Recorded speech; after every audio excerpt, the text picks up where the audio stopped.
Somewhere beneath the slow brown surface of the Mississippi River, there are towns that no longer exist above the waterline, not sunken by flood, not abandoned to time in the ordinary way, not buried under centuries of shifting silt in the way of most forgotten places.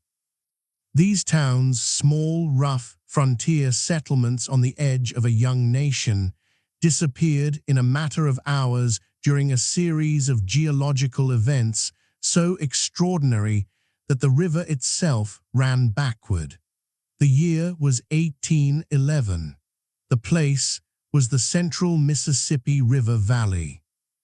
And what happened? There was not a single earthquake, but a sustained months-long sequence of seismic violence that cracked the earth open, dropped entire forests into swamps, raised new land out of flat water, and sent shockwaves that rang church bells as far away as Boston and rattled windows in Washington, D.C. The new Madrid seismic zone, a geological fault system buried deep beneath the soft sediments of the American Midwest, had been building pressure for centuries, and when it finally released, it released in waves.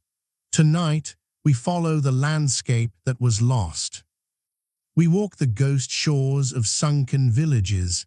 We trace what the river swallowed and what the earth simply took back. We examine what the survivors recorded, what the science now reveals, and what the landscape still quietly holds.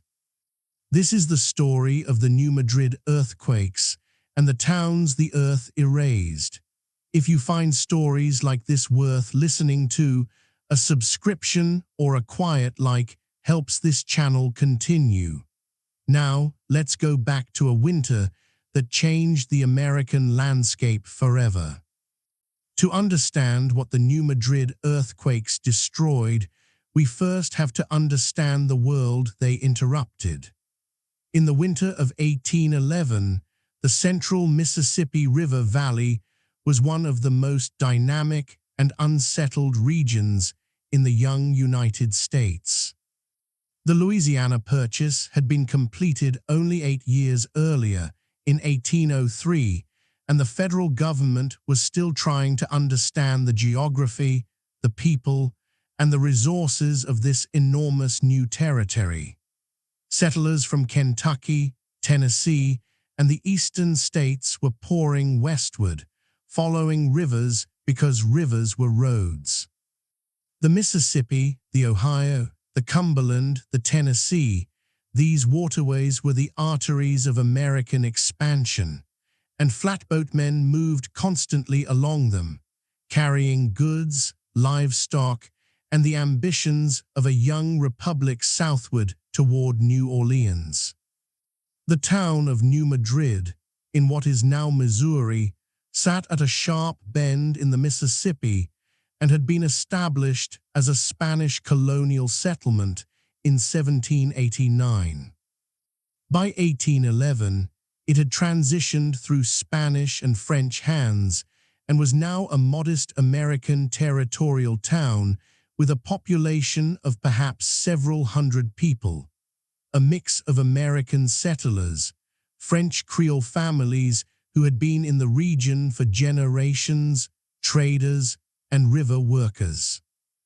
It was not a wealthy place, but it was a strategic one. The bend in the river made it an important stop for river traffic, and the surrounding land was fertile bottomland that attracted farmers looking for new soil.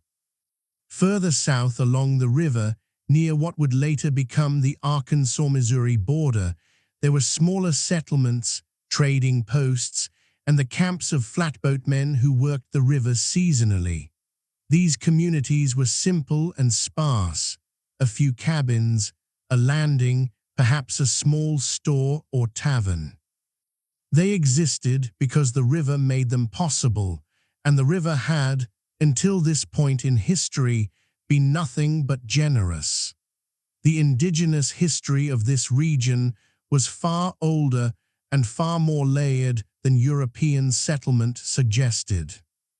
The Mississippian cultures, which had flourished between roughly 800 and 1600 CE, had built some of the most remarkable earthwork complexes in North American history in this very valley.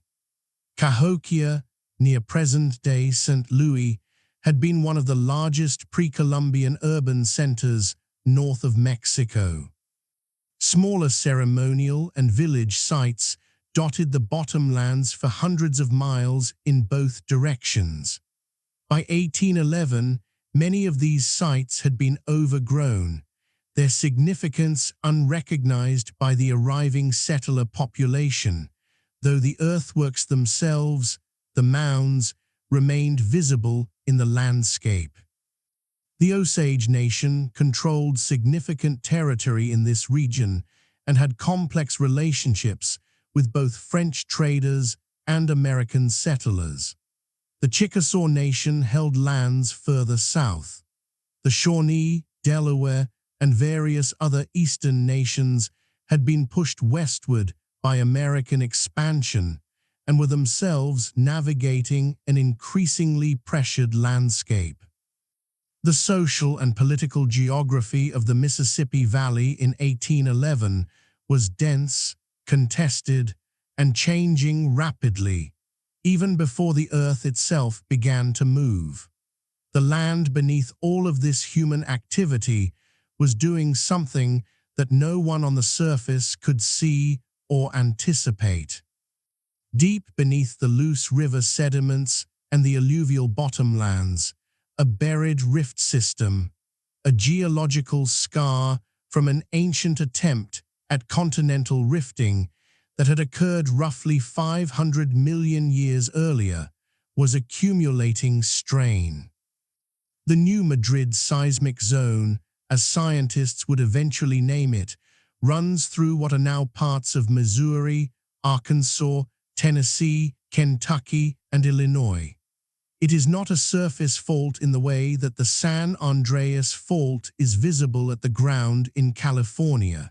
It is buried, hidden, compressed beneath thousands of feet of soft sediment deposited by rivers over millions of years. In 1811, no one knew it existed. No one had a framework for understanding the geology that was about to express itself so dramatically. The winter of 1811 arrived cold and quiet, as Mississippi River winters often do. The river was running low. The forests were bare. The flatboats were still moving, and nothing in the sky, the water, or the ground gave any obvious warning of what was about to begin. The first great shock arrived at approximately 2:15 in the morning on December 16, 1811.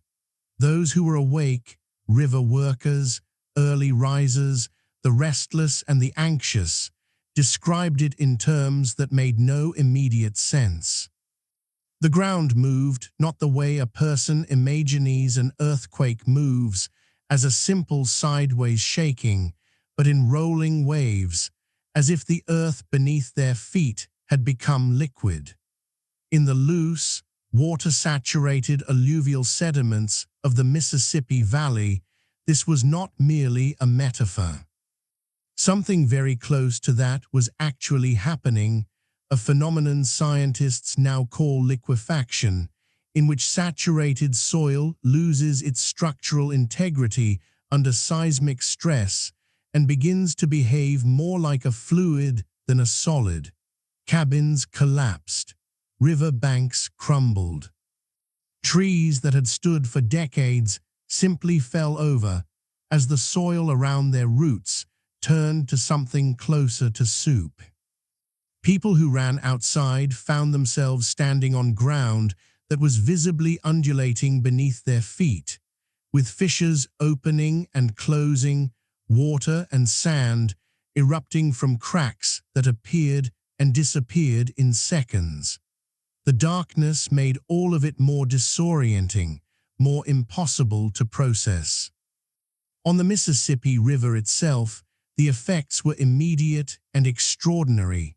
Flatboatmen who had tied up for the night suddenly found themselves in a river that had become violent and unpredictable.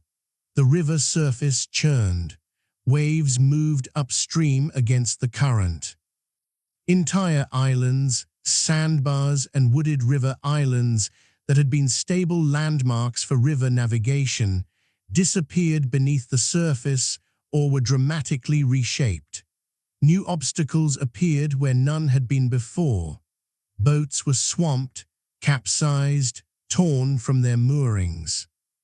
One of the most important surviving accounts of the first earthquake came from a man named John Bradbury, a Scottish botanist who happened to be traveling down the Mississippi on a flatboat with a party of fur traders. Bradbury was trained in scientific observation, and his account, published later in his work on his travels in America, is among the most detailed we have of the events of December 16th. He described the noise of the earthquake as resembling violent thunder, accompanied by a rushing, hissing sound. He described the river becoming covered in foam and appearing to boil. He described waves moving against the current. He described trees falling on both banks simultaneously. His account is not folklore. It is a documented eyewitness record from a trained observer, and it aligns closely with what modern seismological analysis tells us about the event. The town of New Madrid itself was heavily damaged by the first earthquake. Chimneys fell. Houses shifted on their foundations or collapsed entirely. Cracks opened in the ground throughout the town. Residents who fled into the open air found the earth moving beneath them in a way they had no language to describe. The geological literature and historical accounts both record that the ground around New Madrid subsided, dropped in elevation, significantly during the first earthquake, and this subsidence would worsen over the coming weeks. Further north, near the confluence of the Ohio and Mississippi rivers, the shaking was felt intensely. Further east, in communities in Kentucky and Tennessee, people were awakened by the shaking and the low rumbling that preceded and accompanied it. The first New Madrid earthquake, estimated by modern seismologists at a magnitude somewhere between 7.5 and 8. 1 on the moment magnitude scale, though the uncertainty in these historical estimates is significant, was a very large event by any measure. But it was not, as it turned out, the largest event of the sequence, and it was not the last. In the days following December 16th, aftershocks continued almost without interruption. The people of the New Madrid region had no way of knowing whether the shaking was finished or just beginning. They lived in damaged houses or in the open in the dead of a Missouri winter, waiting to understand what had happened to their world. The Mississippi River, in the weeks following the first earthquake, behaved in ways that its most experienced navigators had never encountered and could not fully explain. The river had always been powerful and unpredictable in the ordinary ways of great rivers, prone to flooding, to changing its channel, to depositing and eroding its banks with each season. But what happened to the Mississippi between December 1811 and February 1812 went far beyond ordinary river behavior. The seismic sequence transformed the physical geography of the river valley in ways that would take years, and in some cases decades, to fully map. The most famous and most frequently discussed phenomenon was the apparent temporary reversal of the river's flow. Multiple contemporary accounts describe the Mississippi flowing backward, moving upstream, for a period of hours during particularly violent earthquake events. This is one of those historical claims that sits in a complicated space between documented observation and later embellishment, and it deserves careful treatment. What the documentary evidence, letters, journals, published accounts from people who were actually present describes is this. During the strongest seismic shocks, the riverbed in certain areas was dramatically uplifted, creating what amounted to a temporary dam. Water upstream of this uplift was effectively pushed backward as the upthrust created a wave. Simultaneously, the riverbed downstream of the uplift dropped, creating a rushing torrent in one direction and a receding effect in the other. The net result, from the perspective of someone on the bank or on a boat, could genuinely appear to be a reversal of the river's flow. It was not a sustained, complete reversal of the entire river. That is physically impossible, but it was a real and genuinely observed phenomenon in localized sections of the river during the most violent events. Islands disappeared. Some of the most navigated islands in this stretch of the Mississippi, used as landmarks and as resting points by flatboatmen for decades, were simply gone after the earthquakes. The geological evidence suggests that these islands were composed primarily of loose alluvial sediment that liquefied or collapsed during the seismic events, sinking below the waterline. In some cases, the river channel itself shifted, moving the main navigable path to a different position. New land also appeared. In some areas, the upthrust of the riverbed created new shallows or even exposed new banks that had not been above water before. The river, in short, was remapping itself in real time. For the people who lived along its banks, the settlers, the river workers, the trading post operators, this was not an interesting geological phenomenon. It was the destruction of the world they knew. The landmarks they navigated by were gone. The banks they had tied boats to had collapsed. The clearings they had farmed were flooded or cracked open or buried under sand, erupted from deep underground through the fissures that seismologists call sand blows.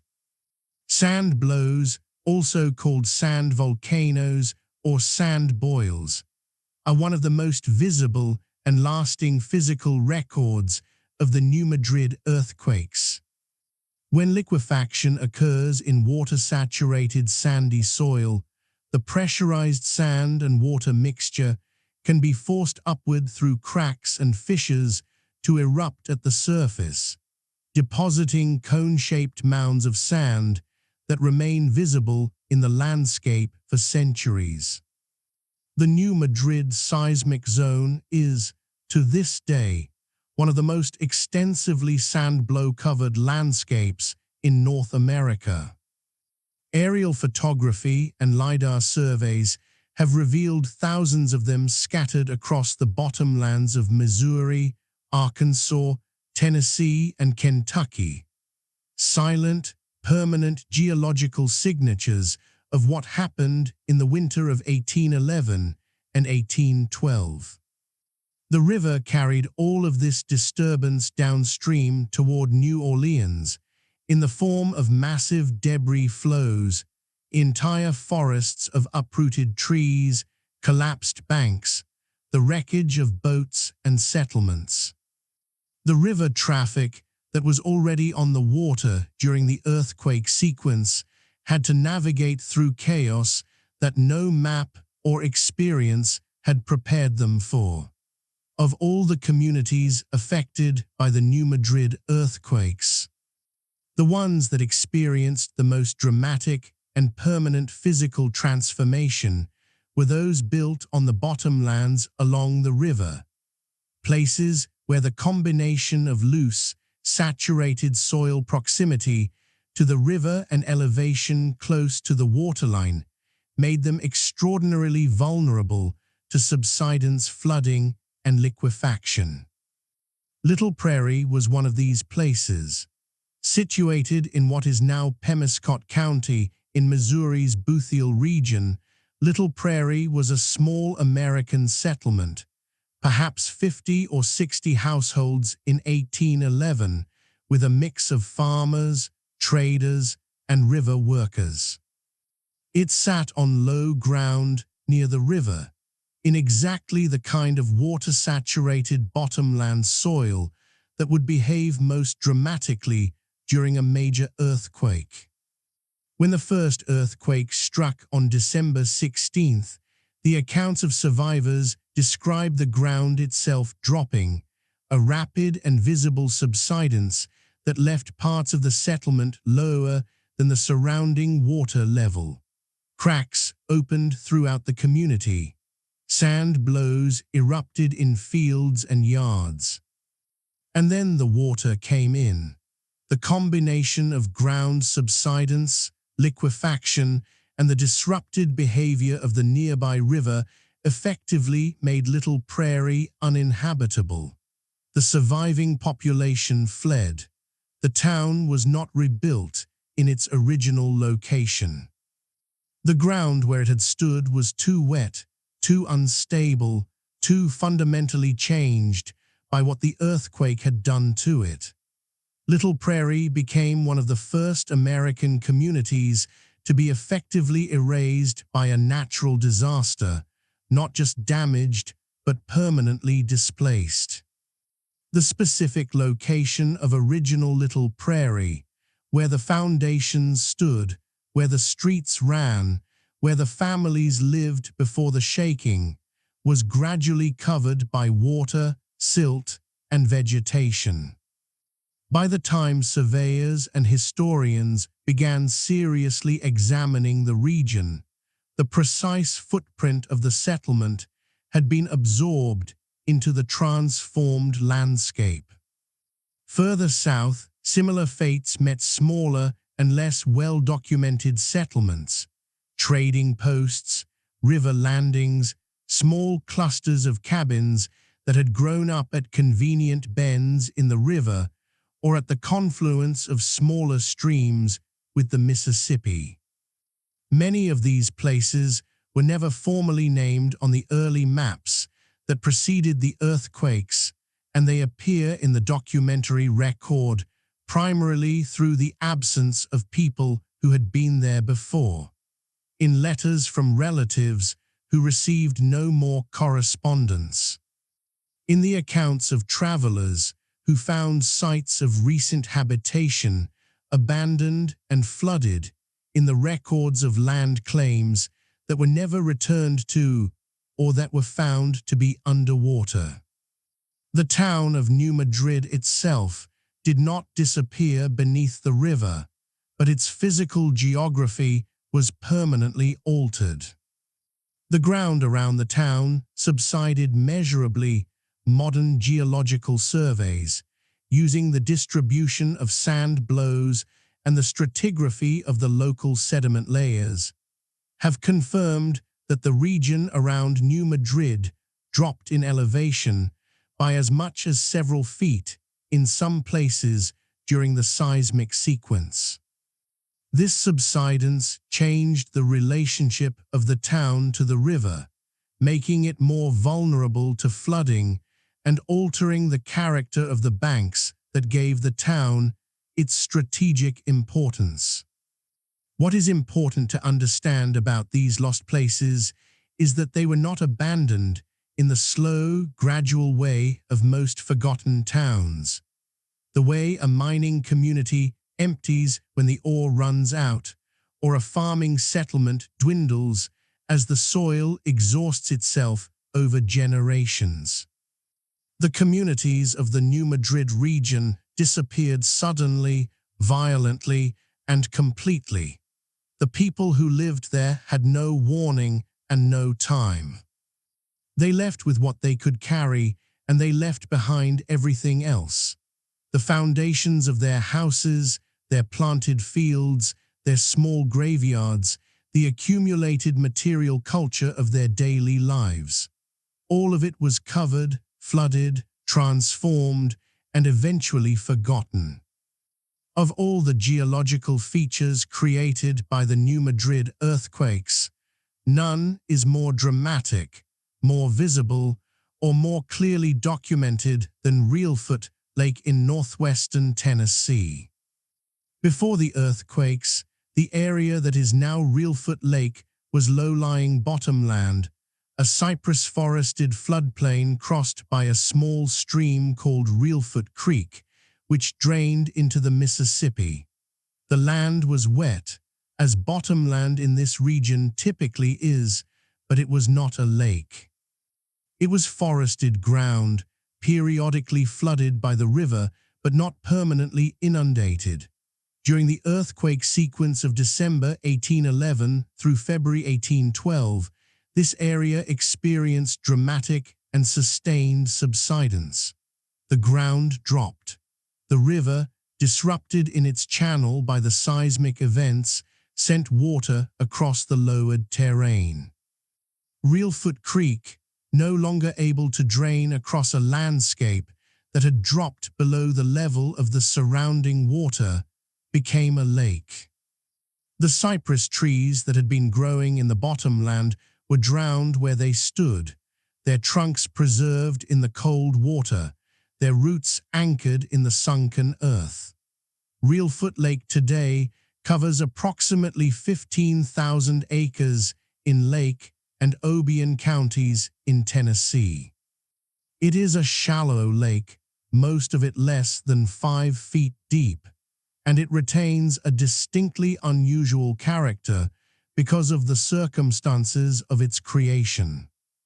The drowned cypress stumps still stand throughout the lake, protruding from the water's surface in patterns that make navigation in shallow craft both beautiful and complex. The lake's irregular shoreline, its shallow depth, and its unusual biological productivity are all direct consequences of how it was made, not by glacial action, not by river meandering, but by the earth dropping beneath a forest in the middle of the winter of 1811. The documentary and geological evidence for Reelfoot Lake's earthquake origin is robust. It appears in the historical accounts of people who traveled through the region shortly after the earthquakes and noted a large body of water where they or others recalled bottomland forest. The subsidence pattern, the drowned trees, the shallow depth, the orientation of the lake basin, and the presence of earthquake sand blows along its margins all align with the seismological interpretation of its formation. Geologists who have studied the Reelfoot Basin have been able to trace the fault activity that caused the subsidence, a reverse fault called the Reelfoot Fault, which is a thrust fault, meaning that rock on one side is being pushed up over rock on the other side. The hanging wall of the Reelfoot Fault, which underlies the lake basin, dropped relative to the adjacent terrain when the fault moved. It is a very literal case of the ground falling away beneath a forest. Today, Reelfoot Lake is a state park and one of the most ecologically productive natural areas in Tennessee. It supports extraordinary populations of wintering bald eagles, osprey, herons, and waterfowl. Its shallow, warm, productive waters make it one of the best freshwater fishing lakes in the Mid-South. The cypress-studded shallows are genuinely striking to look at, both haunting and beautiful in a way that feels appropriate for a lake born from one of the most dramatic geological events in American history. The lake is the earthquake's most honest monument. It does not require excavation or interpretation. It is simply there, a permanent living record of what the Earth did in the winter of 1811. The seismic sequence of 1811 and 1812 did not consist of a single earthquake. It was a prolonged, deeply unsettling series of major events separated by weeks of continuous smaller shaking, and it tested the endurance of every person living in the affected region. After the first great shock, on December 16, 1811, aftershocks continued almost daily for weeks. Some of these aftershocks were themselves major earthquakes that would have been catastrophic events had they occurred in isolation. The people of New Madrid and the surrounding communities had no framework for understanding aftershock sequences. The science of seismology did not exist yet in any formal sense, and the persistent shaking kept the population in a state of sustained fear and exhaustion. People continued to sleep outside in the cold because they did not trust the structures over their heads. On January 23, 1812, a second major earthquake struck. Its estimated magnitude ranges from approximately 7.0 to 7.5 in modern seismological reconstructions, though the historical record is complicated by the difficulty of distinguishing individual events in a sustained sequence. This event caused additional damage to the already weakened settlements of the region and produced further changes in the river and its landscape. More bank collapses, more sand blow eruptions, more subsidence in areas that had already been lowered by the December event. The third, and by many accounts, the most violent earthquake of the sequence, struck on February 7, 1812, in the early morning hours. This event, sometimes referred to as the New Madrid, Missouri earthquake of February 7, is the one that most seismological researchers consider to have been the largest of the three principal events. Estimated magnitudes for this event range up to 8.0 or higher on the moment magnitude scale, though these estimates carry significant uncertainty as they are derived from analysis of historical accounts and the physical evidence left in the landscape rather than from modern instrument recordings. The February 7 earthquake caused the most dramatic river effects of the entire sequence. It was during or shortly after this event that the most vivid accounts of the river's apparent backward flow were recorded.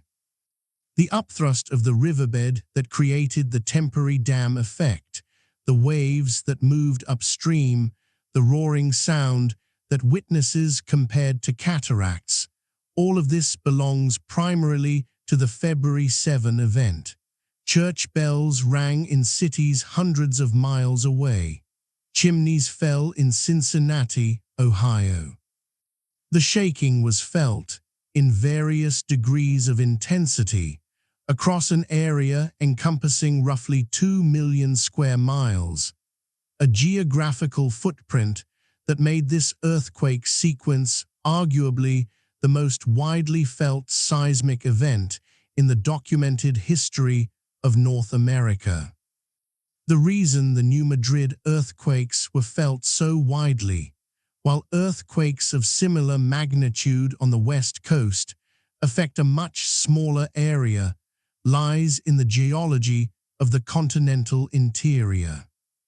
The ancient, cold, hard rock of the North American craton, the stable core of the continent, transmits seismic waves far more efficiently than the fractured, geologically active rock of the western mountain belts. A seismic wave generated in the Mississippi Valley propagated outward through crystalline Precambrian rock and carried its energy much further than a comparable wave on the Pacific coast would travel. This is not merely a historical curiosity. It is one of the reasons modern seismologists consider the New Madrid seismic zone to be one of the most significant earthquake hazards in the United States. Even though it lies far from the plate boundaries where most people imagine earthquakes to be a primary risk. After the February 7 earthquake, the sequence gradually quieted. Major aftershocks became less frequent through the spring and summer of 1812, though smaller events continued for years. The people of the New Madrid region were left to assess what remained and to confront the profound physical transformation of the landscape they had called home. The historical record of the New Madrid earthquakes is unusually rich for an event of its time and place. The frontier nature of the Mississippi Valley in 1811 and 1812 might suggest that documentation would be sparse, but in fact, a surprising number of detailed accounts survive, from travelers, settlers, scientists, and government officials, and they paint a remarkably consistent picture of the experience. John Bradbury's account, mentioned earlier, remains one of the most scientifically valuable. Bradbury had been commissioned by the Liverpool Botanical Garden to collect plant specimens in the interior of America, and his journey down the Mississippi in the winter of 1811 placed him in the center of the seismic zone at exactly the wrong, or, for posterity, the right moment. His description of the earthquake effects on the river, on the landscape, and on the people around him is methodical and detailed, and his scientific training made him attentive to phenomena that a less observant witness might have simply experienced as chaos. Eliza Bryan was a resident of New Madrid, Missouri, and her account, written apparently in 1816 and preserved in a published collection of testimonies, is one of the most often cited descriptions of the December 16 earthquake from a community resident rather than a river traveler. Her account describes the roaring sound that preceded the shaking, the oscillation of the ground, the collapse of chimneys and houses, and the general terror of the population. She also describes the eruption of liquid from the ground, consistent with liquefaction, and the opening of large cracks and fissures. Her account does not claim supernatural explanation. It is the account of a person trying honestly to describe something that exceeded her available vocabulary. The naturalist and artist John James Audubon was traveling in Kentucky at the time of the December earthquake and recorded the experience in his writings, though he was further from the epicentral region than Bradbury or Bryan. His account describes the shaking of the ground, the behavior of startled horses, and his own disorientation, but it is less geographically specific than the accounts from within the seismic zone itself. Government correspondence from the territorial period preserves accounts from surveyors, land agents, and military officers who moved through the affected region in the months following the earthquakes.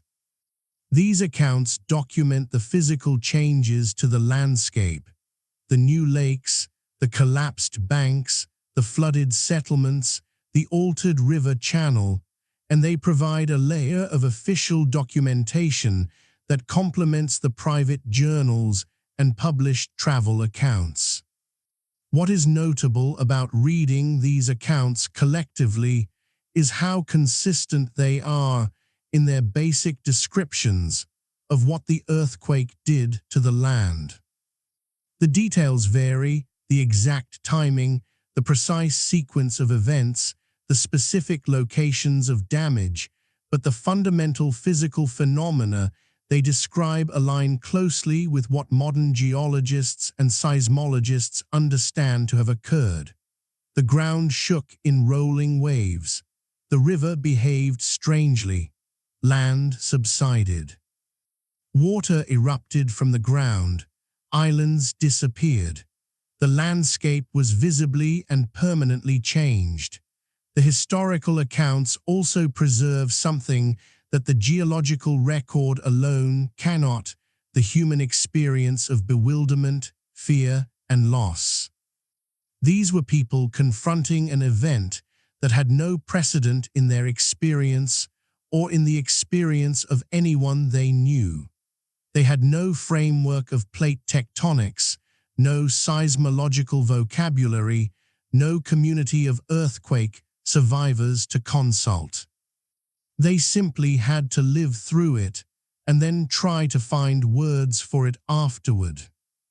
Any full account of the New Madrid earthquakes must acknowledge that the people who had the longest and deepest relationship with this landscape, the indigenous nations of the Mississippi Valley, were also present during the earthquakes, and their experience of these events was shaped by entirely different cultural, historical, and geographical contexts.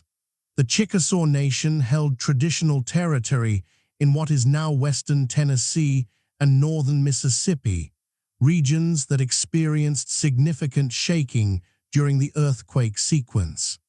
The Shawnee and other nations that had been displaced westward by American expansion were present in the Missouri and Illinois territories.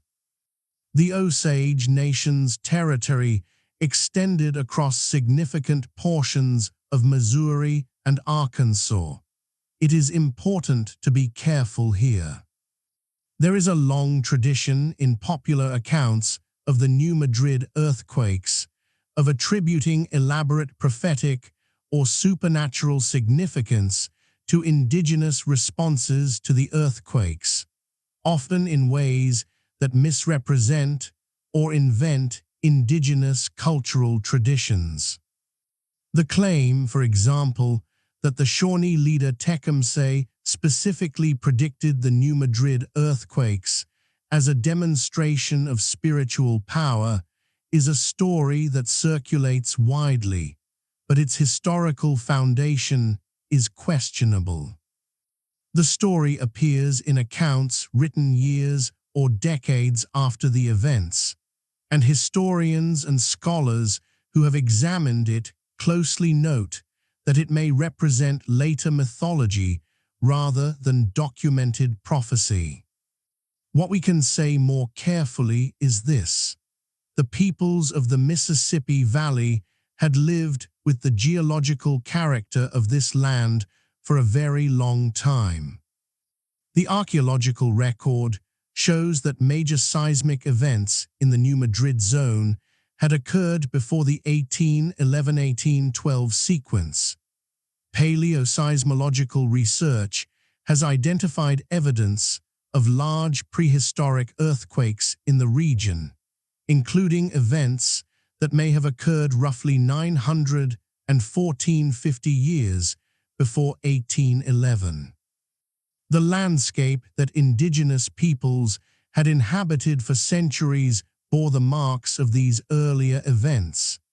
The sand blows, the subsidence features, the unusual topography of areas affected by ancient earthquakes. Whether and how specific nations encoded geological knowledge of these landscape features into their cultural traditions is a question that belongs properly to the oral traditions and documented histories of those nations themselves. and it should not be answered by outside speculation. The documented historical record does preserve accounts of Chickasaw and other indigenous people responding to the earthquake events, accounts in which people fled damaged settlements, in which communities relocated away from affected areas, in which the earthquakes were interpreted through available cultural and spiritual frameworks. But the specific content of those interpretations, the specific meanings assigned to the events within indigenous cosmological traditions, is not something that outside historical accounts can accurately reconstruct, and the attempt to do so often produces distortion rather than understanding. What is simply true is that the New Madrid earthquakes affected every person and every community in the region, indigenous and settler alike. And for indigenous communities that were already under intense pressure from American expansion, whose territories were being surveyed, purchased, ceded, and encroached upon, the additional disruption of a major natural disaster on top of the existing political and social disruption of that historical moment added another layer of burden to an already deeply strained situation. To truly understand why the earthquakes of 1811 and 1812 happened where they happened and why they were so large, it helps to travel backward in time, not decades, but hundreds of millions of years, to the geological event that set the stage for everything that followed. Approximately 500 to 600 million years ago, during what geologists call the Cambrian and late Precambrian periods, the North American continent underwent an episode of rifting in its interior. A rift is a place where the Earth's crust is being pulled apart, where the underlying mantle is rising and the crust above it is stretching, thinning, and potentially splitting. The East African Rift Valley is a modern example of this kind of geological process. The rift that formed beneath what is now the central Mississippi Valley, called the Reelfoot Rift, or sometimes the Mississippi Embayment Rift System, appears to have begun in this way. But unlike successful rifts, which eventually split continents and become new oceans, the Reelfoot Rift failed. The spreading stopped. The mantle upwelling that was driving the rifting ceased, and the rift was abandoned, left as a scar of stretched, weakened, fractured rock buried deep within the continental interior, where it was gradually covered by hundreds of millions of years of sedimentary deposition. The sediment that filled the Mississippi embayment, the broad, shallow geographic basin that overlies the ancient rift, is extraordinarily thick. In some places, the loose river-deposited alluvial sediments of the surface overlie hundreds of feet of older marine and terrestrial sedimentary rock, which in turn overlay the ancient rift structure far below. This sedimentary pile does several important things in the context of earthquake hazard. It amplifies seismic waves. Ground motion in the soft sediment is much more intense than it would be in solid rock for the same earthquake. It is saturated with water. The bottomland soils of the Mississippi Valley are among the most water-saturated in the country, making liquefaction far more likely during strong shaking. And it transmits seismic waves efficiently across vast distances because of the cold, rigid character of the ancient Precambrian crust below. The earthquake hazard itself originates from the reactivation of faults within and adjacent to the old rift. The same zones of weakness created during the failed rifting event 500 million years ago are still responding to stress within the North American plate today. The plate is not static. It is being compressed from the west by the interaction of the Pacific and North American plates at the plate boundary in California and the Pacific Northwest, and this compression is transmitted across the continent, putting stress on old fault structures in the interior. When that stress exceeds the strength of the faults, they slip. And in the New Madrid seismic zone, the faults that slip are capable of producing very large earthquakes indeed. Modern seismologists identify three principal fault segments within the New Madrid seismic zone. The Reelfoot Fault, which caused the subsidence that created Reelfoot Lake, is a reverse or thrust fault. It pushes rock upward rather than moving it horizontally. The other principal segments involve a combination of strike-slip and thrust motion. The zone is well monitored today, with networks of seismometers that record thousands of small earthquakes each year, most too small to feel, but indicative of the continued activity of the fault system.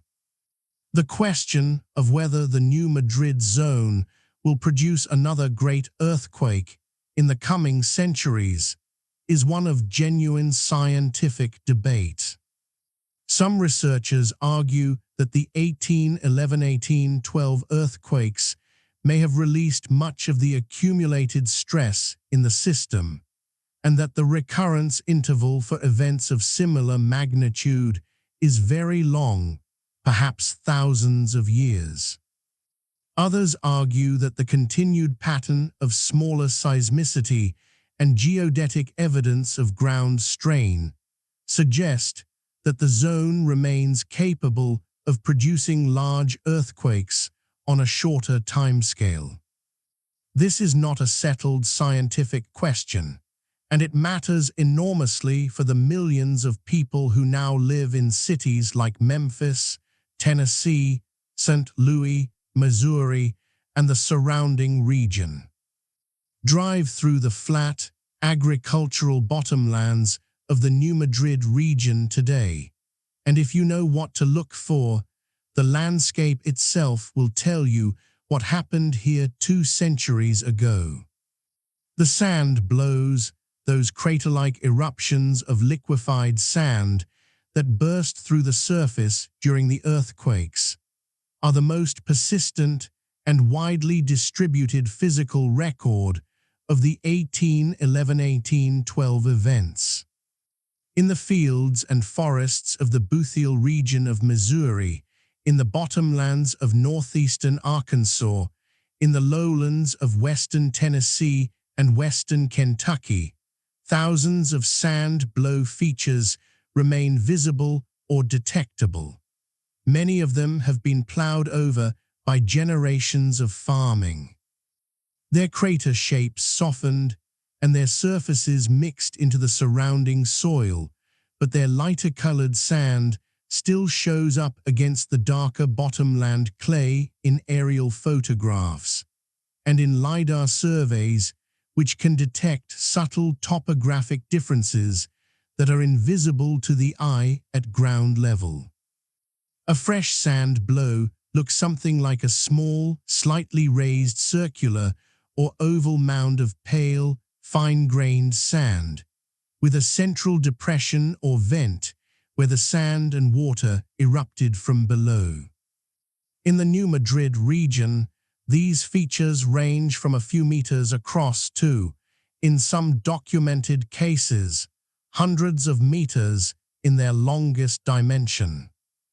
The largest sand blow features, sometimes called sand blow complexes, where multiple individual vents occurred in close proximity, can cover areas of several acres and are dramatic enough to be recognized as unusual terrain, even by someone with no geological training. Geologists who have studied the New Madrid sand blows have used them to reconstruct the pattern and intensity of ground shaking during the 1811–1812 events.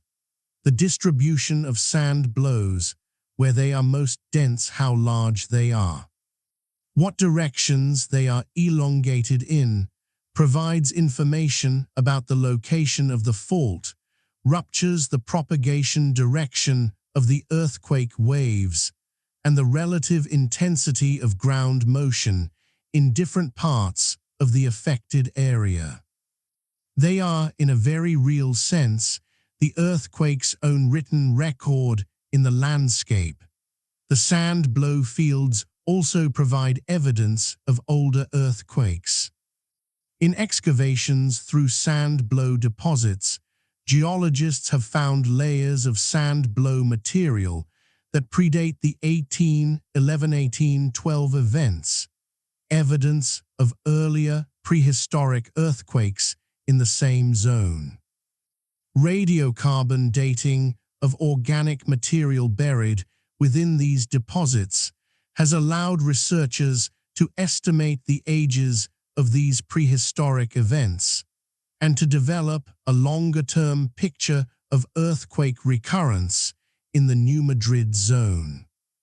The paleoseismological work in this region is some of the most important earthquake geology research conducted in the United States in recent decades, because it extends the historical record of seismic activity far beyond the 2 centuries of European-American documentation.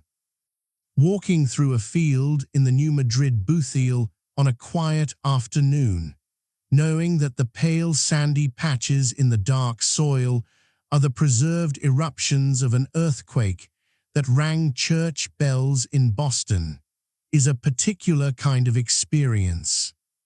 The landscape looks ordinary, flat, agricultural, crossed by drainage ditches and divided into rectangular fields.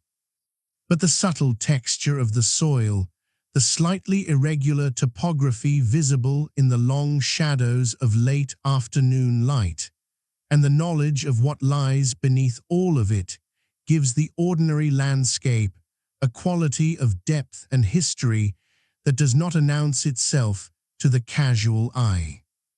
The earth here is not simply flat ground, it is a geological archive. Among the communities most dramatically transformed by the earthquake sequence, one of the most poignant and least well-known is the settlement sometimes referred to in historical documents as Big Prairie, a community in what is now Mississippi County in Arkansas, near the confluence of the Little River and the Mississippi. Big Prairie in 1811 was a modest but established community, a few dozen families, a landing for river trade, fields cleared from the bottomland forest. It sat on one of the natural levee ridges that elevation slightly above the surrounding bottomland and made settlement possible in a landscape that was otherwise prone to seasonal flooding. The natural levee, a slightly elevated ridge formed by the deposition of coarse sediment close to a river channel during floods, is a characteristic feature of Mississippi River bottomlands and has been used as a settlement surface for thousands of years. First by the Mississippian cultures and their predecessors, and then by European and American settlers who found the same elevated ground convenient for the same reasons. During the 1811–1812 earthquakes, the ground beneath and around Big Prairie experienced significant liquefaction and subsidence. The natural levee that had provided the community's foundation was compromised. Sand blows erupted throughout the surrounding area, and then the river, already erratic and dangerous in the weeks following the December earthquake, extended its reach into the lowered terrain. The settlement was gradually abandoned through the winter and spring of 1812. Families relocated to higher ground or moved entirely out of the region or relocated to established communities like New Madrid or Natchez, where life could be resumed with more certainty. The physical site of the settlement was covered by water, silt, and eventually by the ongoing lateral migration of the river channel. Arkansas and Missouri both contain numerous sites of this kind, places where the combination of earthquake-induced subsidence, sand blow eruption, and river behavior change permanently altered the relationship between habitable ground and the water surrounding it. Some of these sites are documented in the historical record. Many are not, because the communities they supported were too small and too transient to generate the kind of written record that survives in archives. The difficulty of definitively identifying and mapping all of the settlements lost to the New Madrid earthquakes is itself historically significant. The earthquake sequence affected a region that was, in 1811, in the process of being documented for the first time by American federal surveying programs. The Public Land Survey System, which divided the American land surface into townships and ranges for purposes of land sale and settlement, was actively being applied to the Missouri Territory and surrounding areas in precisely this period. Some of the first surveys of this region were conducted in the aftermath of the earthquakes, and they recorded a landscape that had already been transformed: lakes that had not existed the previous winter, bottomlands that were newly flooded, banks that had changed their character. The archaeological potential of the sunken and buried sites of the New Madrid region has been recognized by researchers, but the practical challenges of investigating submerged and deeply buried sites in an active river floodplain are significant. Remote sensing, side-scan sonar, and sub-bottom profiling technology have been applied in parts of the river to search for buried features, and this work continues. What lies beneath the brown water of the Mississippi and the deep silt of the bottomlands, in those places where people once lived and worked, has not been fully examined. The story that has attached itself most persistently to the New Madrid earthquakes, the one that circulates in popular histories, travel guides, and internet articles, is the story of Tecumseh and his stamp. Tecumseh was a Shawnee leader and military strategist of extraordinary capability, who, in the years between roughly 1808 and 1813, worked to build a pan-indigenous confederacy to resist American expansion. He and his brother Tenskwatawa, a spiritual leader also known as the Prophet, were central figures in one of the most significant indigenous political movements in early American history.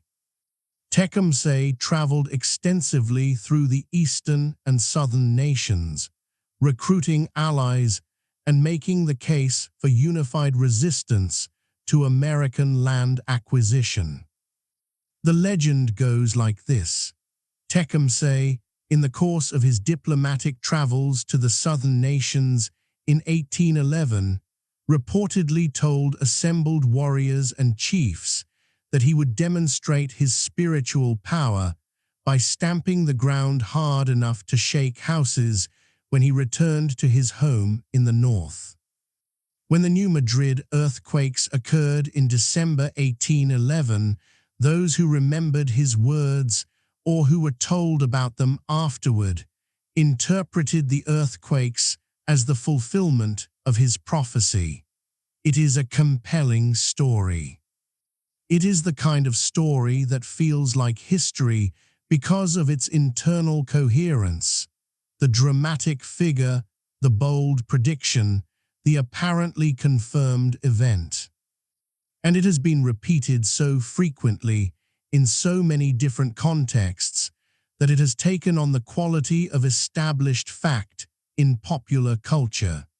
But historians who have examined the primary sources carefully have found the story to be on very uncertain ground.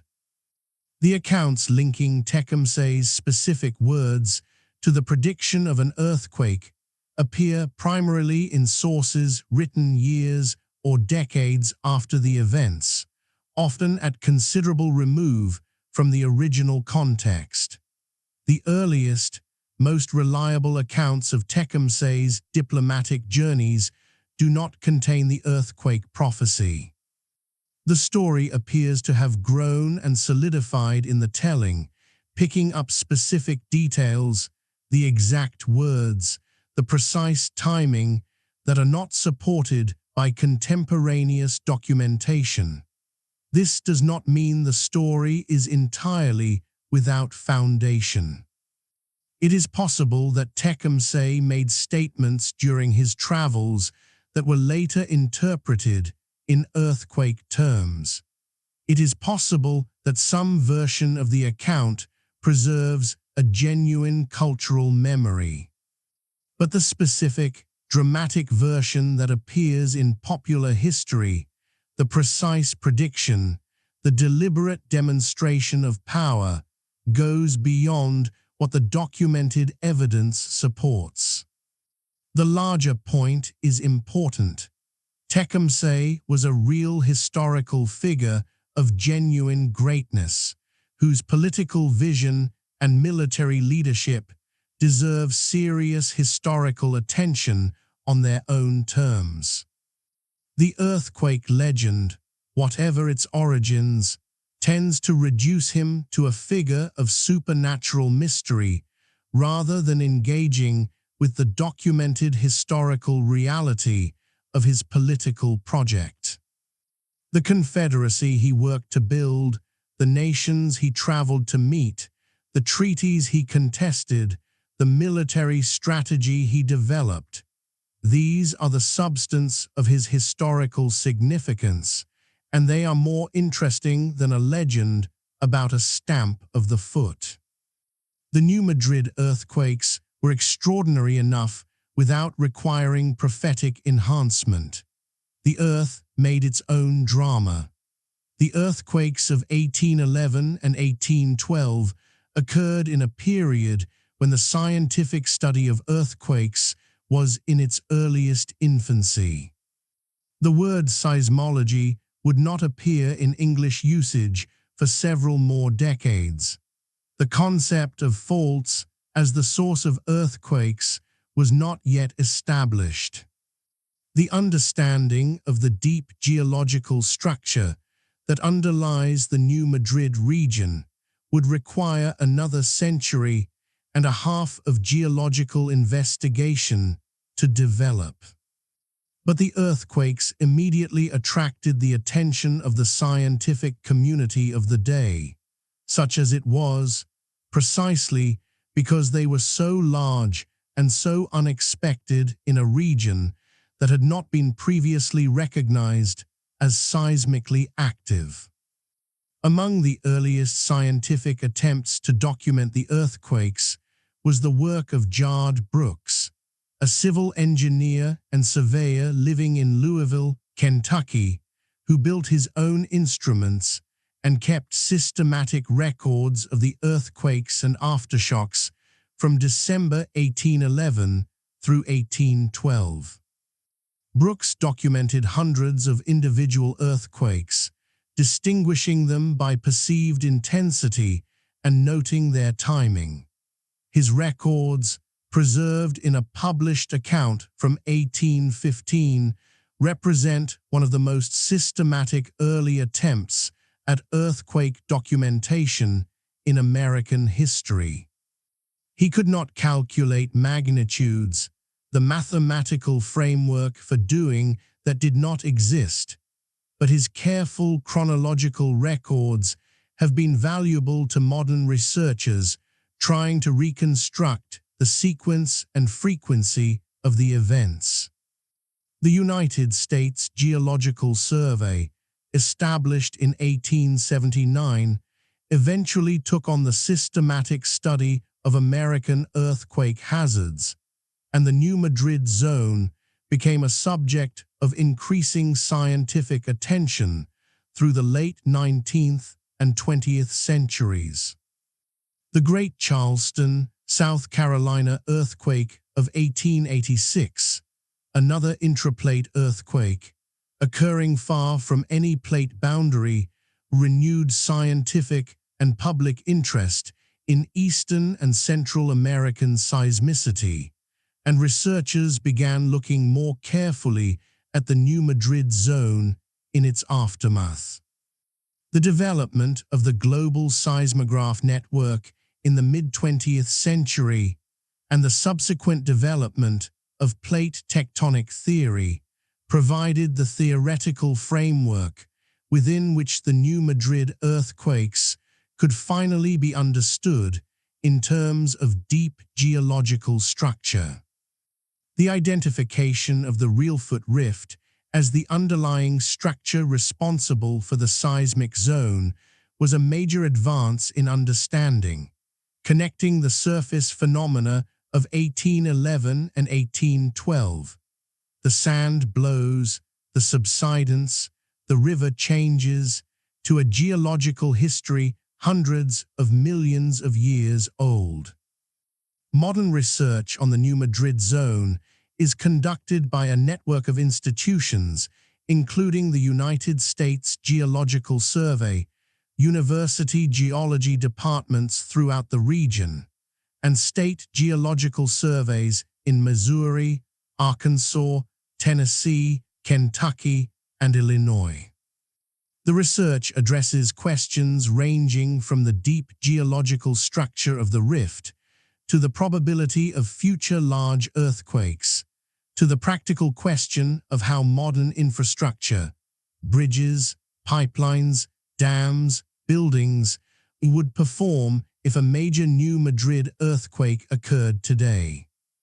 The scientific community has not converged on a single answer to the most important practical question: how likely is another great New Madrid earthquake, and when?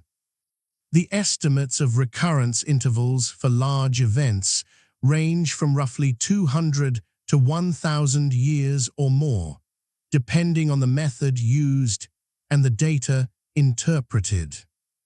What is not in dispute is that the zone is active, that it is capable of producing very large earthquakes, and that the consequences of a major event today would be severe for a densely populated and economically critical region of the United States.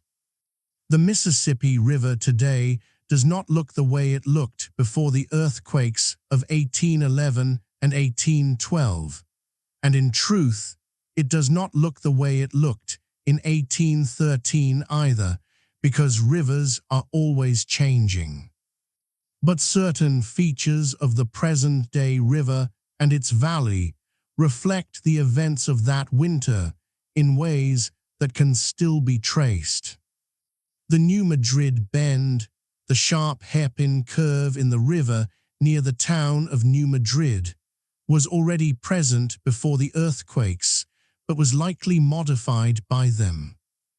The river's behavior at bends is particularly sensitive to changes in the underlying geology, and the seismic events that altered the elevation and character of the riverbed in this area certainly influenced the river's pattern of sediment deposition and erosion at the bend. Portions of the river channel that shifted during the earthquake sequence have been documented in early post-earthquake surveys.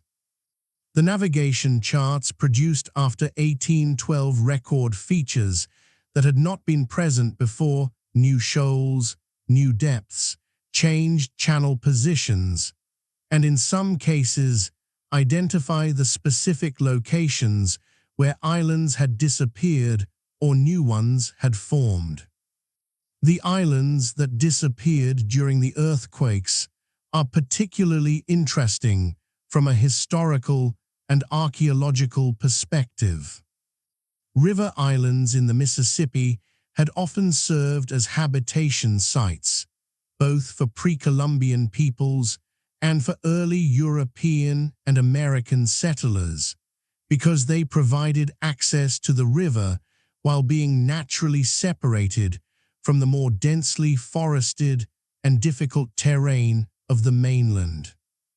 Islands that were submerged or destroyed by the earthquakes may have contained material evidence of earlier occupation, the kind of evidence that, in a more stable landscape, would be visible on the surface or accessible by shallow excavation.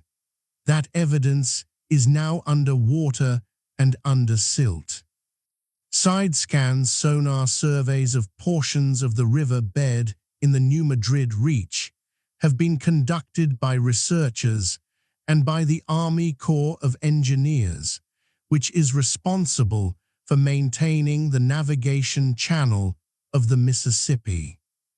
These surveys have revealed complex underwater topography, features that reflect both the ongoing geological processes of the river and the older structural alterations caused by the earthquakes. The interpretation of these features is technically challenging, and the distinction between earthquake-caused topography and ordinary river geomorphology requires careful analysis.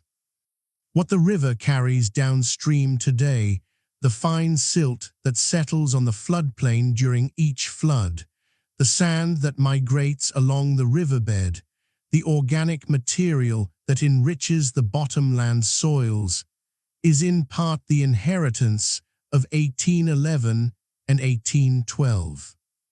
The material that liquefied and was carried away from the sunken settlements, the sediment that covered the sand-blow fields, the silt that filled the new lakes, all of it has been redistributed, carried downstream, and deposited somewhere in the vast alluvial system that the Mississippi drains. Nothing is truly lost in a river valley, it is only moved. There is a particular kind of historical haunting that belongs to landscapes rather than buildings. A haunted building retains its form, the rooms, the walls, the floors, and what occupies it is the memory of the people who once moved through those spaces. A haunted landscape is different. The form itself is gone or transformed, and what haunts it is the knowledge that it was once something other than what it is now. The bottomlands of the New Madrid region are landscapes of this second kind. Stand at the river's edge in the Missouri Bootheel on a gray winter afternoon, when the water is high and the bare trees of the floodplain are reflected in the still surface of the backwater sloughs, and it is possible to feel the weight of what has happened here. Not in any supernatural sense, but in the simple historical sense that this is a place where something enormous and irreversible occurred, and where the land itself, the specific texture and elevation and character of the ground underfoot, is partly a consequence of that event. The towns that the New Madrid earthquakes destroyed or rendered uninhabitable were small, rough, impermanent places by the standards of most American history. They did not leave the kind of physical trace, The substantial stone buildings, the deliberate monuments, the deep cultural investments in place that would make them legible to later visitors as significant historical sites.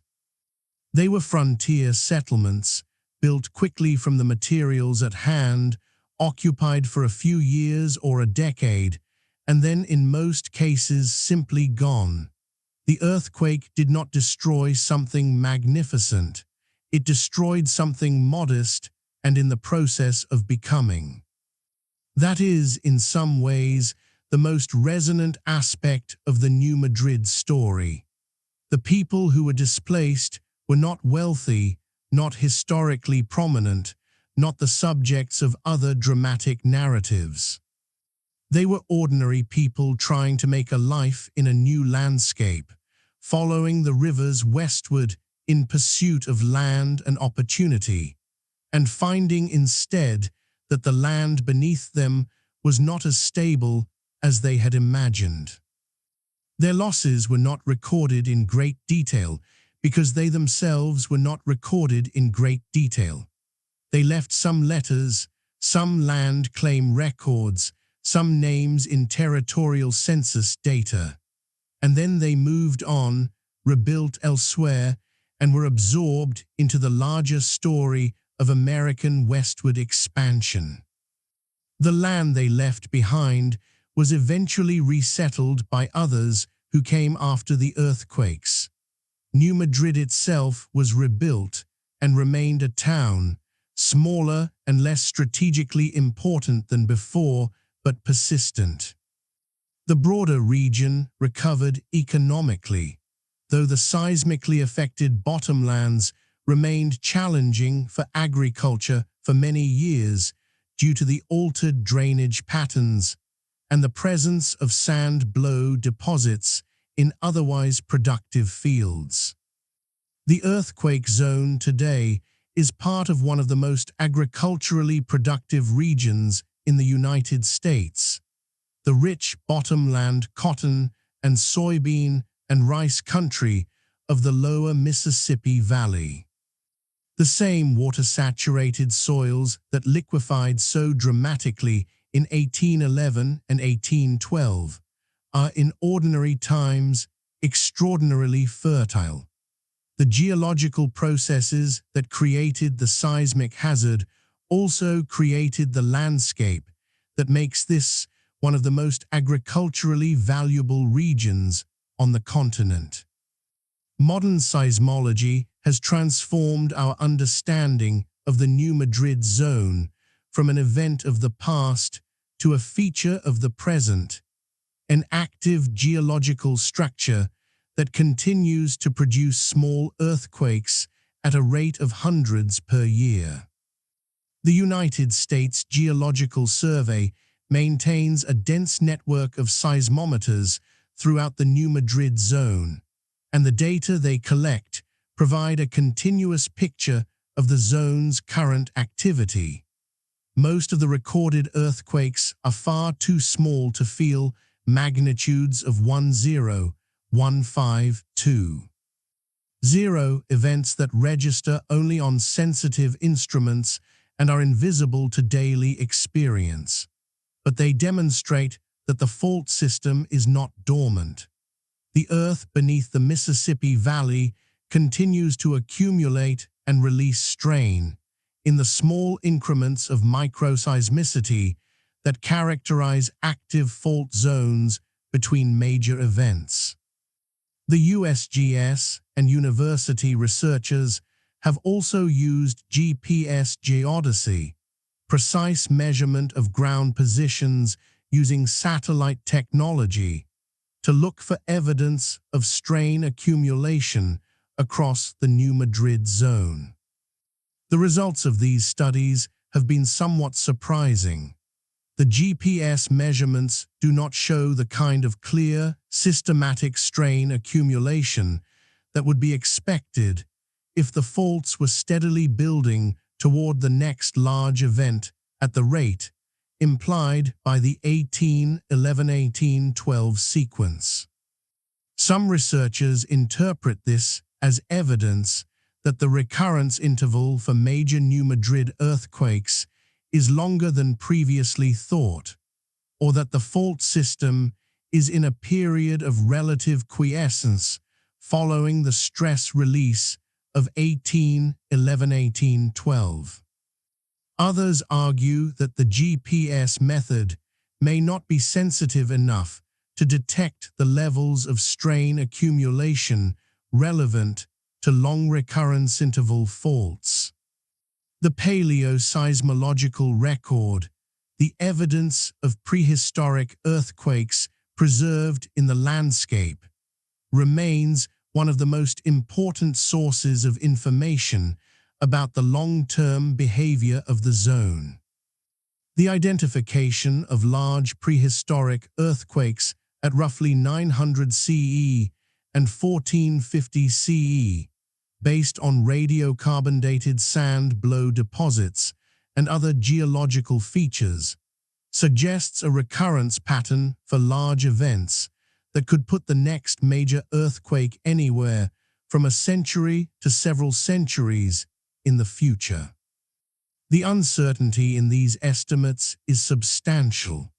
What is certain is that the infrastructure of the modern central United States was not designed with New Madrid earthquake hazard in mind in the way that California infrastructure has been designed with Pacific Fault Zone hazards in mind. The bridges that carry interstate highways across the Mississippi River at Memphis and St. Louis were built in eras when New Madrid earthquake risk was poorly quantified. The levee systems of the Army Corps of Engineers that protect the agricultural lands of the Mississippi Valley were not specifically designed to withstand major seismic events. The pipelines, utility corridors, and communication networks that cross the region are similarly vulnerable. This is not a reason for alarm in this quiet evening hour. It is a reason to understand that the history of 1811 and 1812 is not simply history. It is also information about the geological present and about the physical character of a landscape that millions of people call home. There is a particular quality of early morning light on Reelfoot Lake that photographers and naturalists have been trying to capture for well over a century. In the hour after sunrise, when the lake's surface is still and the mist rises from the warmer water into the cooler air above it, the drowned cypress trees stand in their rows and clusters with the quality of something between sculpture and memory. Their bark, stripped by decades of water contact and alternating inundation and exposure, has the silver-gray color of old wood. Their root systems, spreading wide beneath the shallow water, are visible through the clear upper layer of the lake. The knees, the peculiar upward projections from cypress roots that push above the waterline and are thought to aid in oxygen exchange for the submerged root system, stand like small sentinels around the base of each tree. In the October and November migration season, bald eagles begin to concentrate at Reelfoot in numbers that make it one of the premier eagle-watching destinations in eastern North America. In some winters, counts of more than 100 eagles in a single day are recorded on the lake. They come for the fish, the same shallow, productive water that makes the lake extraordinarily rich for fishing also makes it excellent hunting ground for eagles. The great birds move from tree to tree across the lake's surface, or circle on thermals over the agricultural fields that now surround the lake, their white heads and tails catching the winter light at a distance that allows them to be identified without binoculars. The ecological richness of Reelfoot Lake is not incidental to its earthquake origin. It is a direct consequence of it.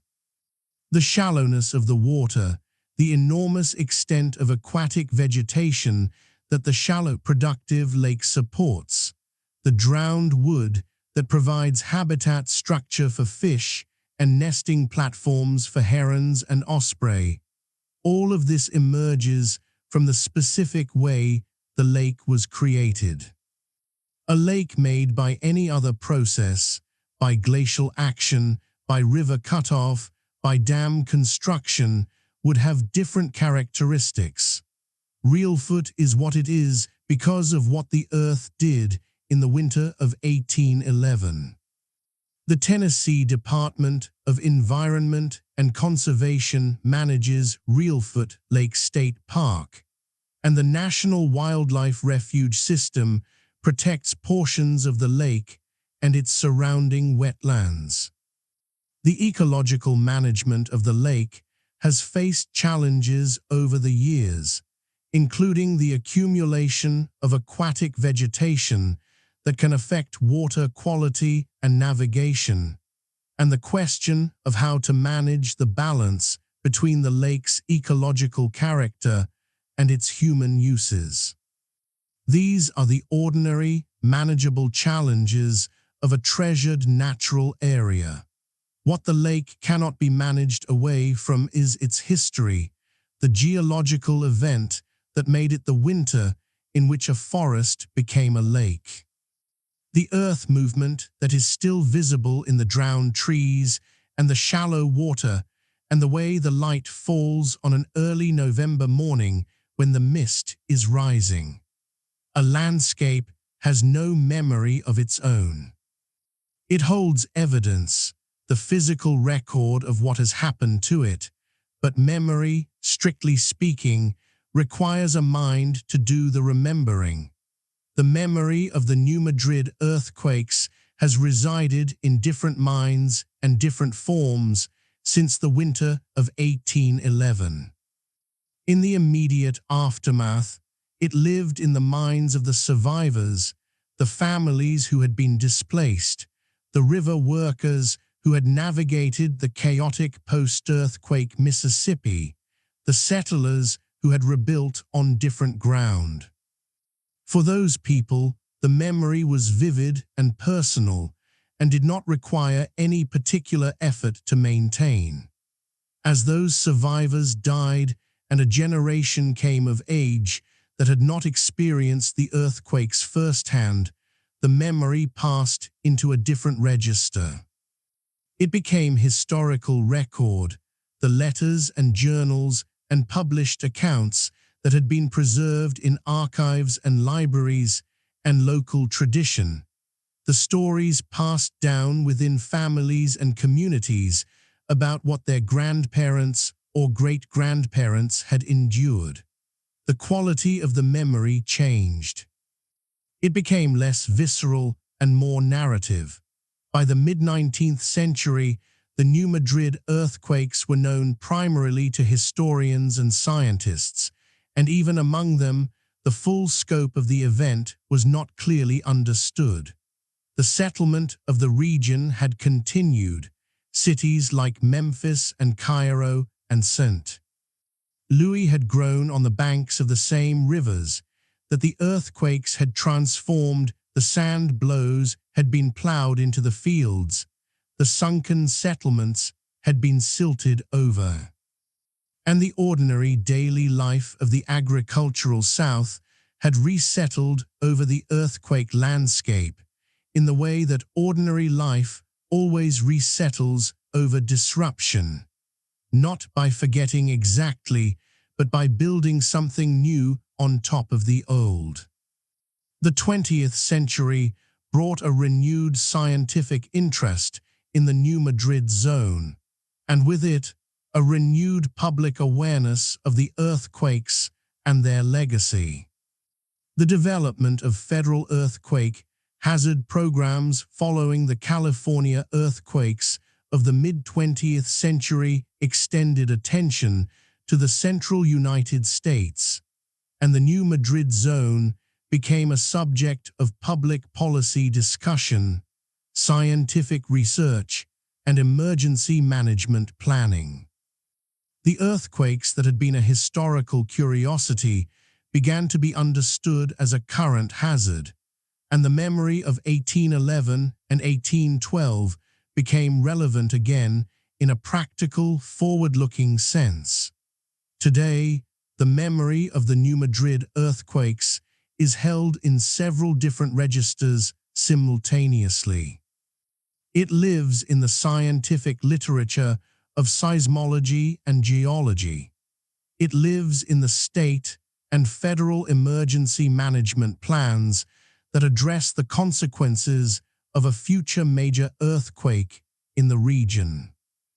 It lives in the drowned cypress trees of Reelfoot Lake, the sand-blow fields of the Missouri Bootheel, the altered topography of the Mississippi bottomlands. And it lives, in a more diffuse form, in the cultural awareness of the communities that inhabit this landscape. The towns and farms and cities that sit, knowingly or not, on the surface of one of the most seismically significant geological zones in the United States.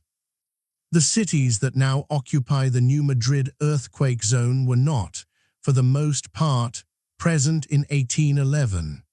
Memphis, Tennessee, was not formally founded until 1819 and did not begin its major growth until the cotton economy of the mid-19th century made it the dominant city of the Mid-South.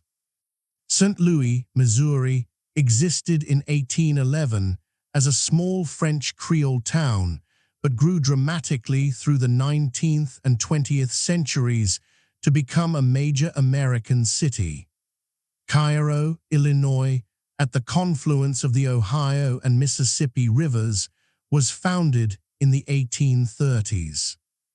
These cities were built on the surface of the New Madrid earthquake zone by generations of people who were, in most cases, not thinking specifically about the geological history beneath their foundations. Modern earthquake hazard assessment for the central United States has involved a comprehensive evaluation of what a major New Madrid earthquake, an event comparable in magnitude to the 1811-1812 sequence, would do to the current built environment. The results are, in technical terms, sobering. The combination of the earthquake's potential magnitude, the amplifying effect of the soft sediment soils that underlie the cities of the lower Mississippi Valley, the age and construction type of much of the existing building stock, and the vulnerability of critical infrastructure creates a potential loss scenario that FEMA and other agencies have assessed as among the most severe natural hazard risks in the United States. A major New Madrid earthquake today would test bridges, pipelines, levees, and buildings that were not designed to the seismic standards applied in high-hazard zones like California.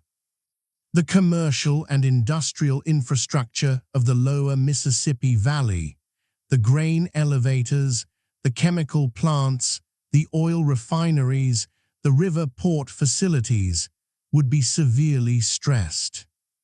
The agricultural drainage and flood control systems that protect millions of acres of bottomland from ordinary river flooding were not designed to withstand major seismic damage to their levees and pump stations.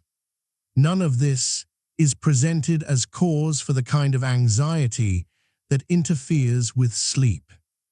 These are the known parameters of a known hazard, and the people and institutions responsible for managing infrastructure and emergency planning in this region are aware of them and working to address them. Retrofitting programs, updated building codes, emergency management exercises, and improved hazard maps are all part of the ongoing effort to reduce the risk. The knowledge that underlies these planning efforts comes directly from the history of 1811 and 1812, from the sand blows and the drowned trees and the sunken settlements and the accounts of John Bradbury and Eliza Bryan. The past is not merely history here, it is engineering data. Through all of the seismic disruption of the winter of 1811 and 1812, through the subsequent decades of flooding, economic change, and population movement, the town of New Madrid, Missouri, remained. It is a small town today. Its population is several hundred, and it sits on the Missouri bank of the Mississippi at the Great Bend that gave it its name and its early strategic importance. It is not a wealthy town, and it is not a town that draws many visitors by virtue of its ordinary characteristics. But it is a town with an extraordinary history, a town that was rebuilt on ground that had been permanently altered by one of the largest earthquake sequences in recorded North American history, by people who had nowhere else they particularly wanted to go and who chose to stay. The New Madrid Historical Museum preserves artifacts and accounts from the earthquake period, letters, maps, objects recovered from the early settlement period, geological specimens that document what the earthquake did to the local landscape. The museum is a modest institution in a modest town, but it holds material that is historically significant. The direct, physical, documented record of an event that happened to real people in a real place, and that left this town smaller, lower, and different from what it might have been. The Mississippi River flows past the town today as it has always flowed, the same river, moving on a surface that has been altered by centuries of Army Corps engineering, carrying the drainage of half the continent toward the Gulf of Mexico. The bend in the river. The low bluffs on the Missouri side, the wide bottomland visible across the water. These are the same geographical coordinates that made the Spanish colonial government place a town here in 1789, that made American settlers move here in the first decade of the 19th century. And that made the earthquake consequences felt so strongly when the ground began to move. The people of New Madrid who lived through the earthquakes and chose to stay were making a statement about place that deserves to be recognized. They did not know when or whether the ground would shake again. They did not have seismological models to tell them the recurrence interval of large New Madrid earthquakes. They had only the experience of having survived, the practical need of shelter and community, and whatever combination of stubbornness and attachment to place that leads people to rebuild on the same ground rather than move on to somewhere safer. That is a fundamentally human response to disaster, and it is recognizable across cultures and centuries. People rebuild. They return to the place they know even when that place has shown its capacity for destruction, because the alternative, perpetual displacement. The endless search for safer ground has its own costs, and because belonging to a place, however imperfect and dangerous, is one of the ways that human beings make their lives legible to themselves. What is most enduring about the New Madrid story in the end is not the drama of the events themselves, though that drama is genuine and well documented, but the way the story reaches so deep into geological time on one end and so far into the human present on the other. 500 million years ago, the continent attempted to split along the line of the Reelfoot Rift and failed. The scar of that failure was buried beneath the accumulation of hundreds of millions of years of sediment. Mississippian cultures built earthwork complexes on the surface of the bottomlands above it, without knowing it was there. European explorers and settlers arrived and built a different kind of civilization on the same surface. And then, in 3 months of winter, the buried scar expressed itself, moved, released its stored energy, and in doing so reshaped the surface in ways that are still readable. The sand blows in the Missouri Buthiel fields are 212 years old and still visible from the air. The drowned cypress trees in Reelfoot Lake have been standing in the water for more than 2 centuries. The subtle depression in the topography around New Madrid, where the ground subsided during the earthquake sequence, is detectable in modern LiDAR surveys. The faults themselves, the Reelfoot thrust, the New Madrid fault segments, are active, monitored, and understood to a degree that was impossible in 1811. And beneath all of it, in the crystalline Precambrian rock 500 million years old, the stress continues to accumulate. The continent continues to compress under the influence of plate interactions thousands of miles away. The faults wait. This is not a story with a clean ending. The geological process is not finished. The landscape is not static. The earth beneath the Mississippi Valley is doing what it has always done, moving, slowly, in the deep time of geological process, occasionally punctuated by the sudden release of accumulated energy that the surface record calls an earthquake. The towns that the 1811-1812 earthquakes buried or displaced are gone in the sense that they no longer exist as communities. No one lives in them, no buildings stand in their original locations.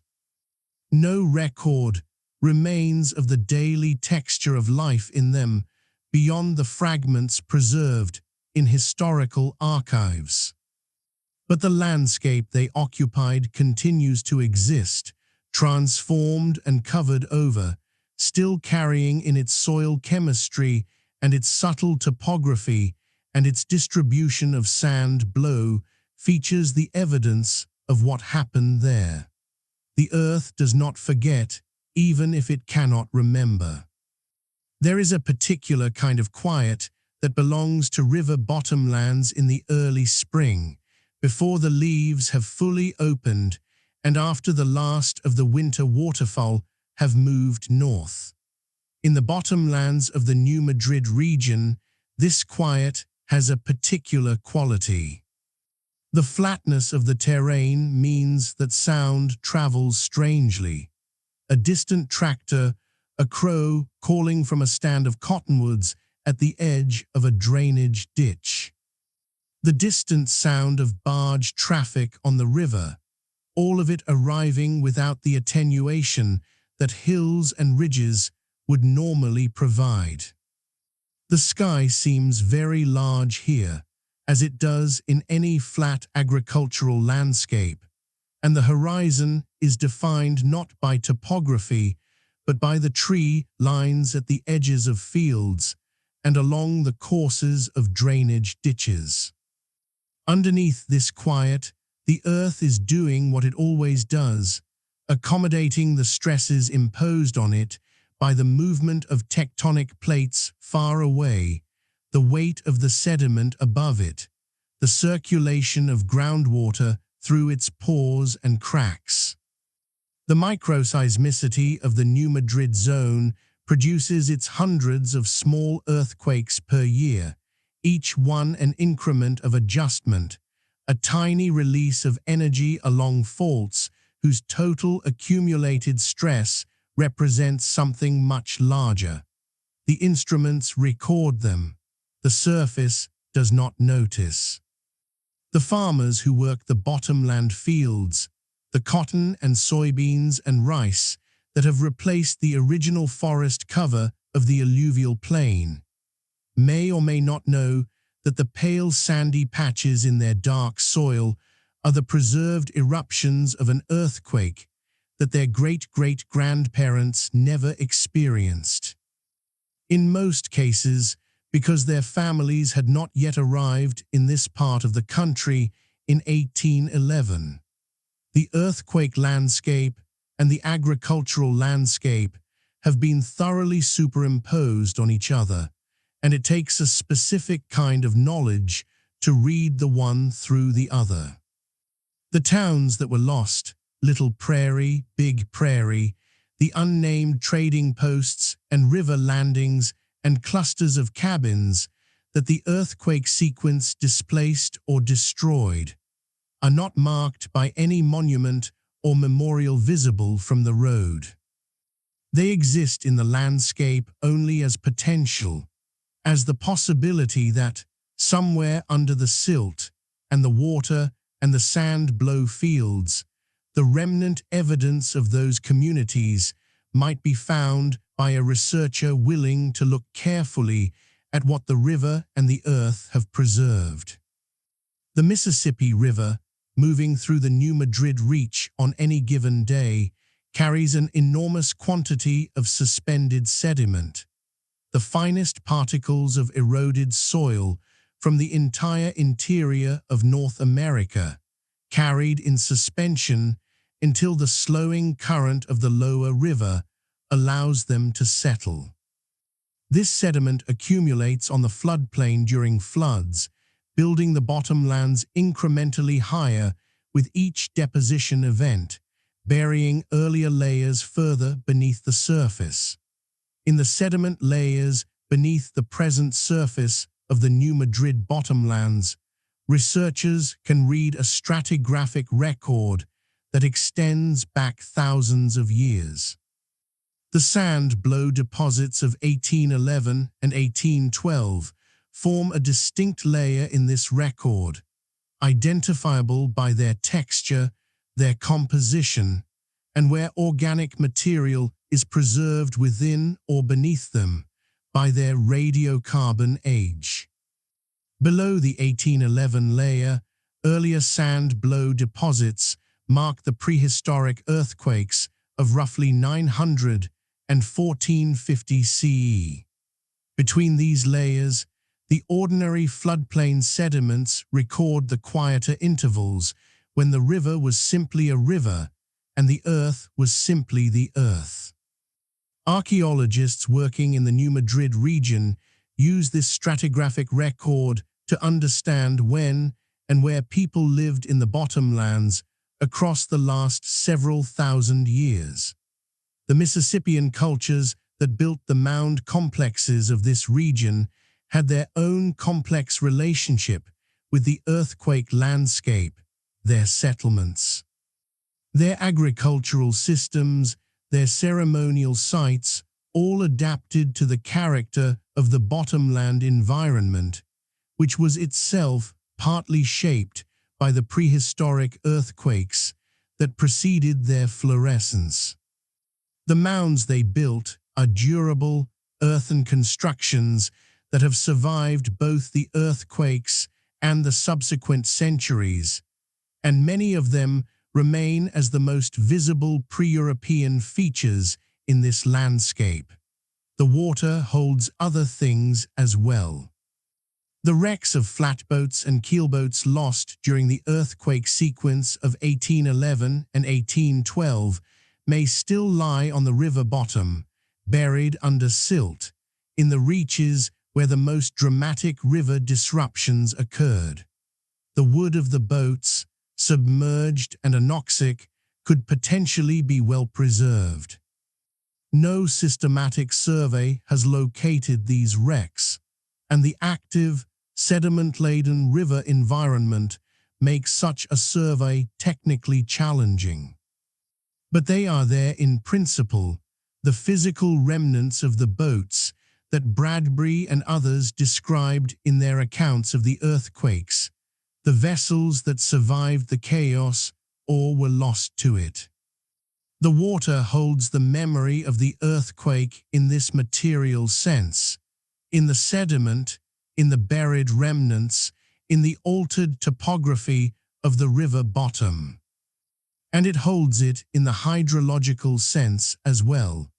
The lakes created by the earthquakes, including Reelfoot, are part of the watershed's drainage network in a way that reflects the permanent alteration of the landscape's topography.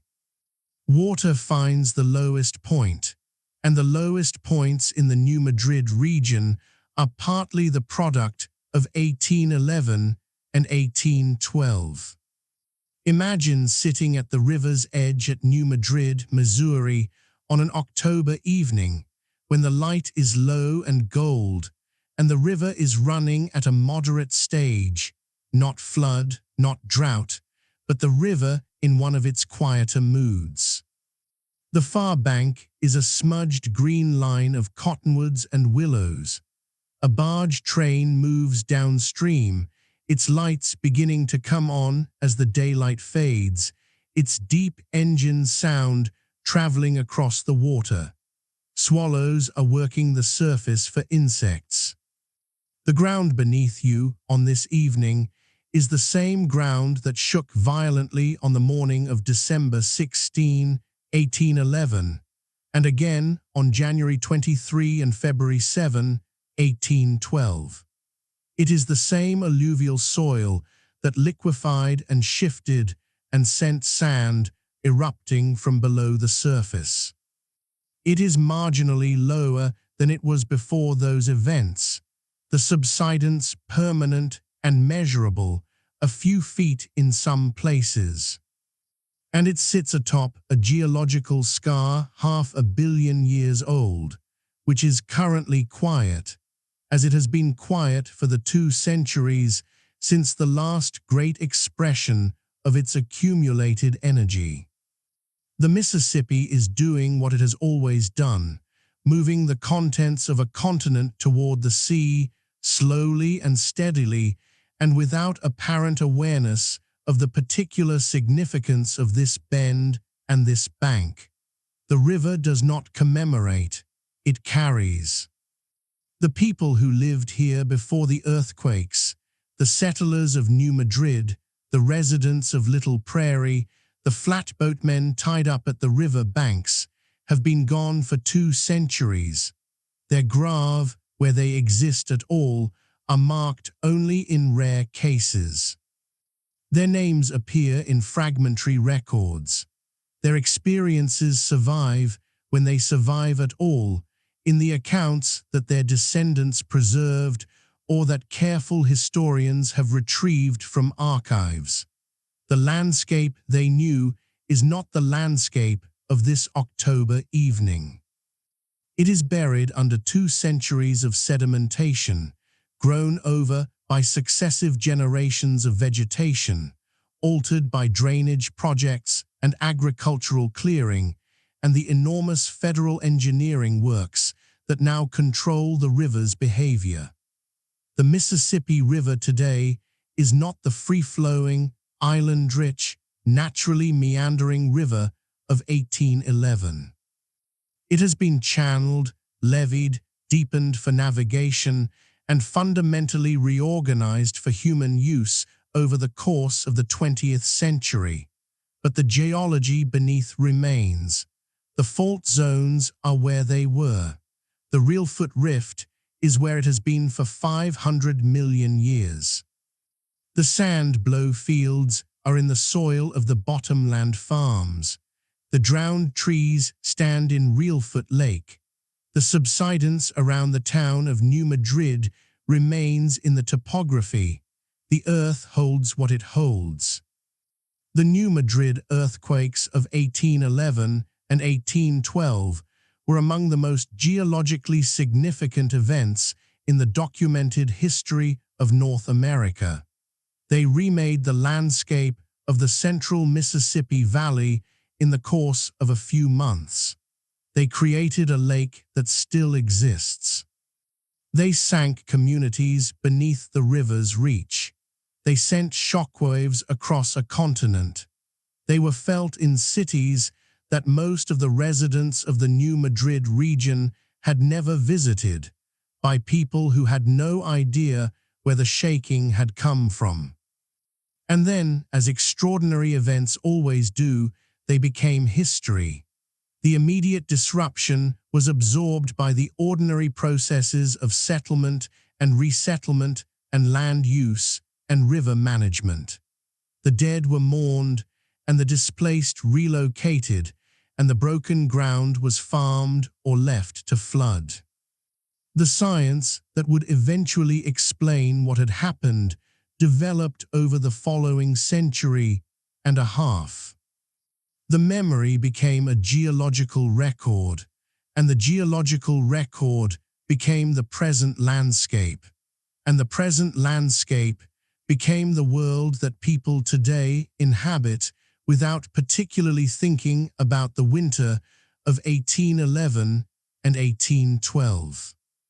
What the landscape asks of us, if the landscape can be said to ask anything, is only that we read it with some care. The sand blows and the drowned trees and the subsided terrain are not mysterious in the sense of being inexplicable. They are explicable in some detail by geology and history and the careful work of researchers who have spent careers understanding this zone. What they require is attention, the willingness to look at a pale sandy patch in a soybean field and understand that it is the surface expression of something that happened in the deep earth, propagated through soft water-saturated soil, erupted through a crack in the winter ground of a Missouri morning more than 2 centuries ago. The towns that are gone. Little Prairie, Big Prairie, the unnamed landings and trading posts and winter encampments. They exist now only in the historical record and in the altered topography of the bottomland they once occupied. The people who lived in them are long dead. Their experience of the earthquakes, the cold morning darkness, the rolling ground, the impossible river, the erupting earth, lives now only in the documents they or their contemporaries left behind, and in the continuing work of researchers who have found those documents worth preserving and interpreting. But the earth is patient. It holds its archives in forms that do not require paper or ink. The sediment layers remember the earthquakes without knowing what an earthquake is. The fault zones accumulate their stress without hurry or intention. The river carries the material of the continent toward the sea in the unhurried way that rivers have always done, indifferent to the human stories that have played out on its banks.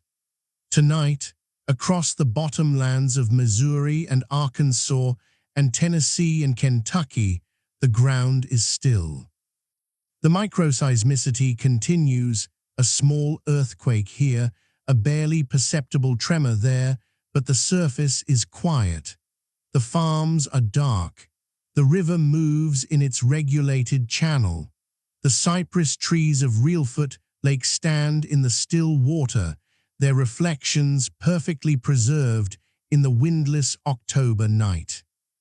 The earth remembers in its own way, and beneath the surface of the quiet valley, 500 million years of geological history waits with the patience that only stone can manage, holding its energy, holding its history, holding the memory of a winter when the ground moved and the river ran backward and the towns slipped beneath the water and were still. Sleep well. Good night.